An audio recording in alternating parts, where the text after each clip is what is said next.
Сайн байцгаана уу хүүхдүүдээ. Өнөөдөр та бүхэндээ ТV хичээлийн ерөнхийлөн баттгсан хичээлийг хөгж байна. Гэтэ энэ хичээлээр бид бие даан хөгжих учраас өөрсдөө бие даагаад дараах бодлогуудыг бодно.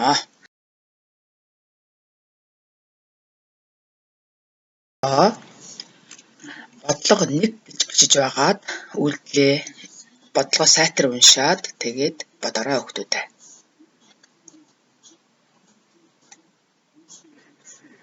За зурган диаграмыг ажиглаад А, Б, В, Г гэж дугаарлаж байгаад үйлдэлийг гүйцэтгэнэ гэдгээ мэдэж байгаа хаа. За дараа нь бодлого 2 гэж бичээд дараагийн бодлогыг уншаад зураглаад бодолтоо гүйцэтгэрэй.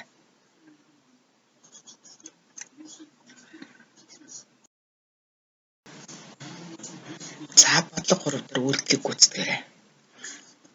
За үйлдэлийг гүйцэтгэхдээ үржих үйлдэлийг баганчлаад хуваах үйлдэлийг өнцгөн бичиглээрээ хийгээрэй. За энэ 720-ыг хуваах нь 20 гэж 20 буюу 2 аравтад хуваахдаа аравтын 1 тгийг хуваагчаас 20 гэсэн хуваагчийн 1 тэг дарагдвал 720 гэсэн хуваагдагчийн 1 тэг дарагддаг тийм үү?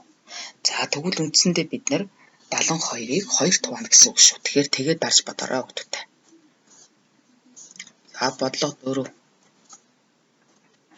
За энэ хэмжигдэхүүн дээрх үйлдэлүүд байгаа. Хэмжигдэхүүн дээрх үйлдэлүүд нь бидний тоо боддгоос арай ялгаатай. За юугаараа ялгаатай вэ гэвэл хэмжигдэхүүний нэрийг бичдгээрээ ялгаатай байгаа шүү. Тэгэхээр үйлдэлийг гүйцэтгээд нэрийг бичиж илгээгээрэй хүүхдүүдээ.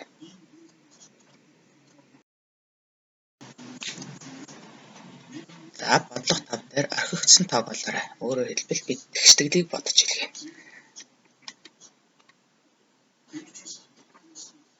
X тэнцүү гэж хагаад бодолтыг хийгээд доор нь шалган шүү хүүхдүүдээ.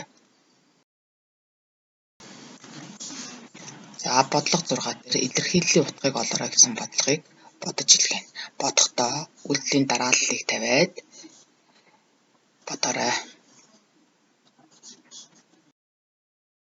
За гэгт сурах бичгийн 196, 296, 298, 599-ийг хийж ирүүлнэ. 298 нь хүрээний уртыг олно шүү хүүхдүүдээ. За бодлогоо багштай илгээгээрэй.